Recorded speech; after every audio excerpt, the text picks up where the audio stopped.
Sabemos de onde vem o que comemos? Compramos o que é mais barato, o que está mais à mão ou o que é mais saudável? Comemos a pensar na saúde, nos nossos valores, no ambiente ou no custo? Todos somos consumidores. Isso dá-nos algum poder.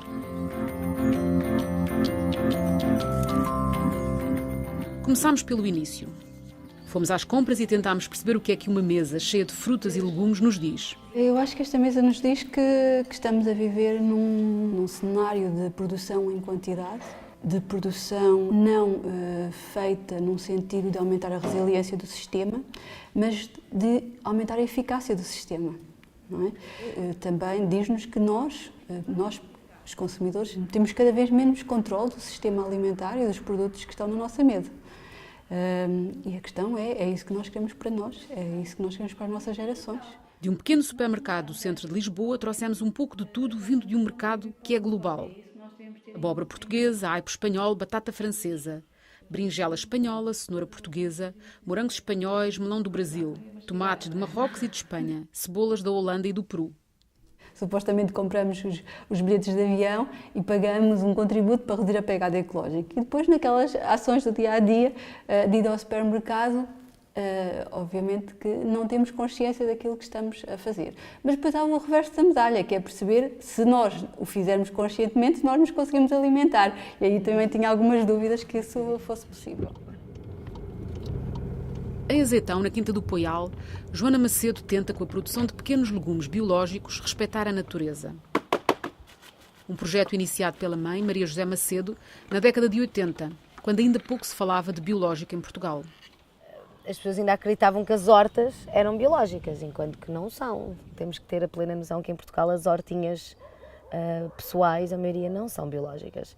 E, aliás, agora, pronto, as pessoas começam a ter mais consciência, mas durante muitos anos as pessoas punham muito produto nas suas hortas pessoais.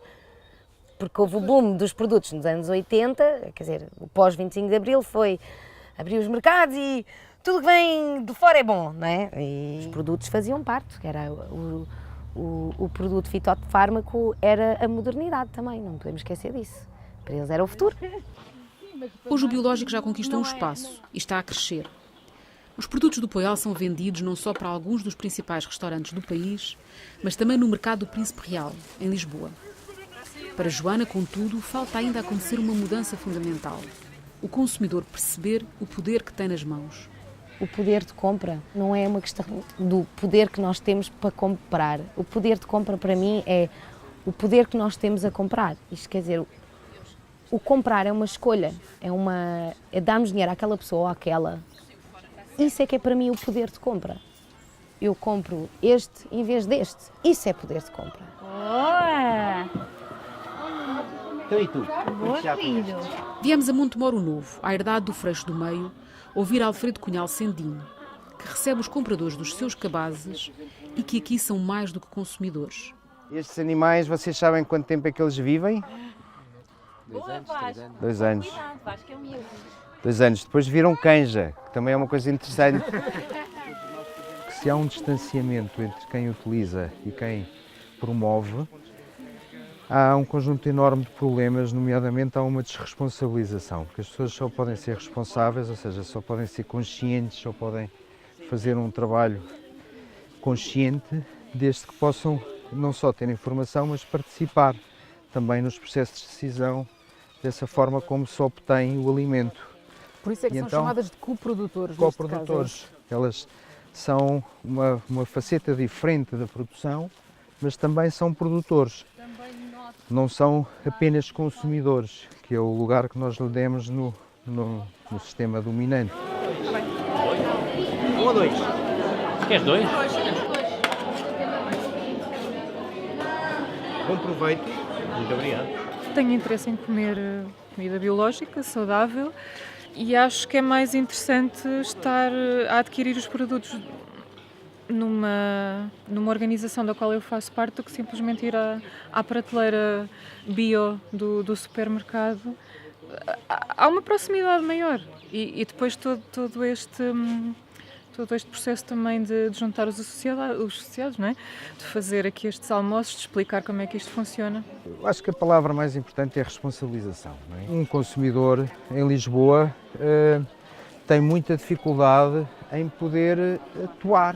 O Agostinho da Silva dizia uma coisa muito interessante, que nós só comemos como sabemos e como podemos. Quer dizer, nós podemos saber que estamos a causar um dano enorme, mas se não pudermos fazer de outra maneira, não fazemos. Vamos levar este.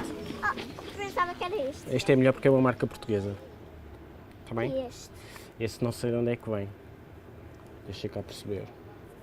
Quando escolhes aqui as coisas, tu tens ideia de onde é que elas vêm? Eu olho para a ficha técnica, que eu penso que seja obrigatória. Sim. E vale o que vale, porque a pessoa pode pôr isto dentro de outra caixa, mas normalmente eu percebo de onde é que vem a fruta e os legumes. Morangos. A vossa principal motivação acabou por ser a saúde, o ambiente. A mudança começou. Eu acho que tudo começou na comida. Na saúde, não é? Nasce pela questão da saúde. Sim. Mas depois a questão do ambiente surgiu até noutras áreas e depois expandiu-se também à cozinha e depois a tudo da nossa vida. Sim, depois torna-se assim uma forma de estar, de viver. Consumir é um ato político. E isto é muito importante porque as escolhas que nós fazemos numa qualquer superfície comercial vão ajudar ou desajudar a que o mundo esteja melhor ou pior. E quando eu falo do mundo, não falo só em questões de natureza, de ecologia, falo também nas condições das pessoas. E pronto, e nós levamos isso mesmo à letra. Na porta do frigorífico há uma cábula que os ajuda a não perder o rumo. Aqui, comer local mais sustentável é comer de época.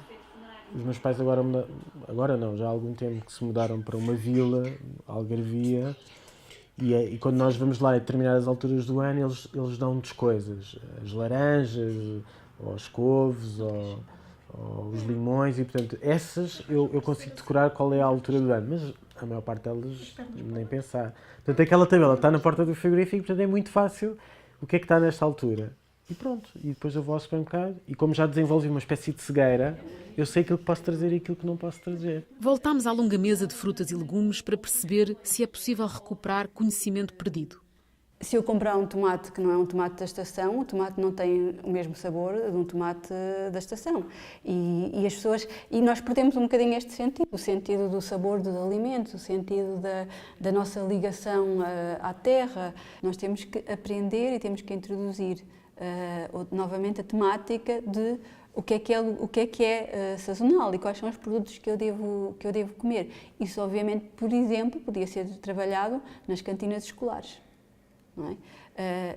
Mas estarão as nossas crianças preparadas para comer feijão verde só na época do feijão verde? Nós aqui no nosso país temos as estações todas certinhas, não temos? Quais é que são as estações todas? Outono, inverno, primavera e verão. Consoante a estação do ano em que nós estamos, vão existir frutos diferentes. Existem frutos que gostam do frio e só aparecem no inverno, e existem frutos que gostam do verão, do calor, e só aparecem no verão. Nós não podemos mudar se não tivermos conhecimento. O conhecimento é, para mim, a base. No inverno, o mercado está cheio de coisas cor de laranja. Das laranjas e dos primos das laranjas. As clementinas e também existem tangerinas. Se eu sei que devo ter determinado comportamento, eu posso fazer uma escolha. Eu escolho o comportamento, vamos lhe chamar, certo, ou mais adequado, ou eu escolho o comportamento menos adequado.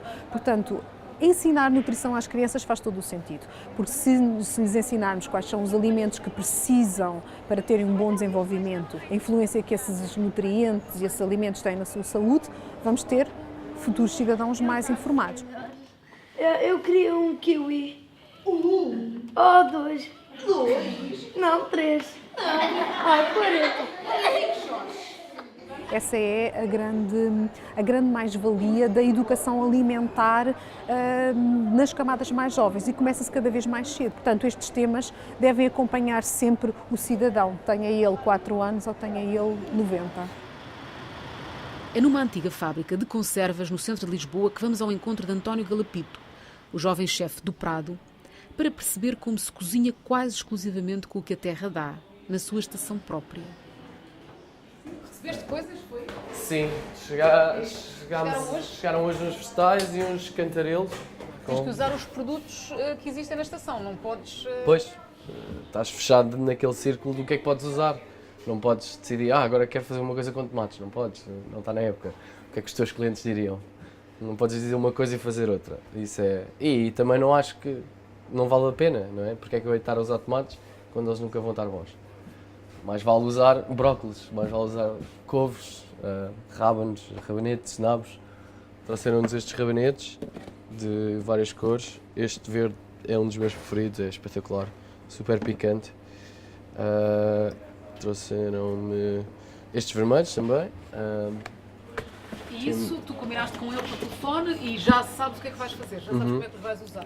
Não.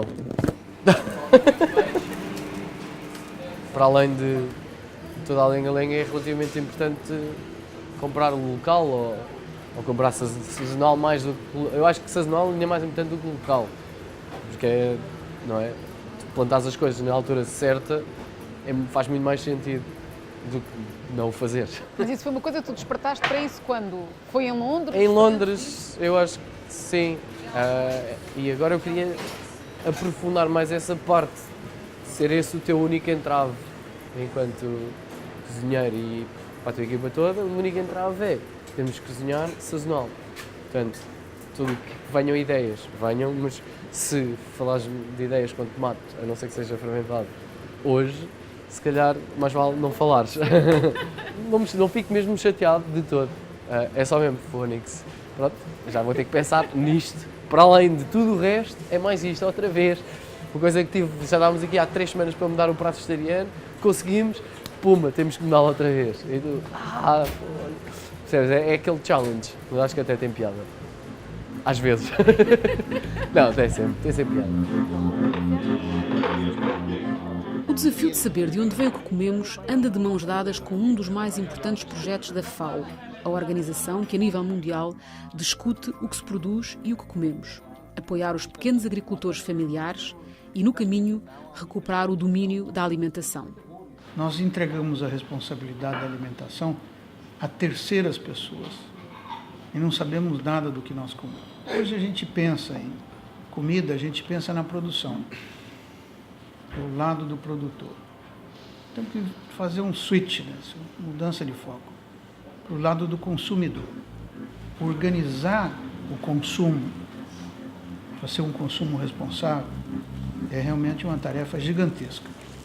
O consumidor deixa de estar apenas focado em fazer a melhor escolha na compra e em utilizar bem, passa também a estar preocupado com a seca do Alentejo, porque a seca passa a ser um problema também seu, não só do outro. Este sistema permite-nos aquilo que teríamos que fazer através da mudança de não sei quantas políticas, de não sei quantas cabeças, ou seja, é quase impossível, permite-nos viabilizar diretamente o que é um empoderamento extraordinário, não é?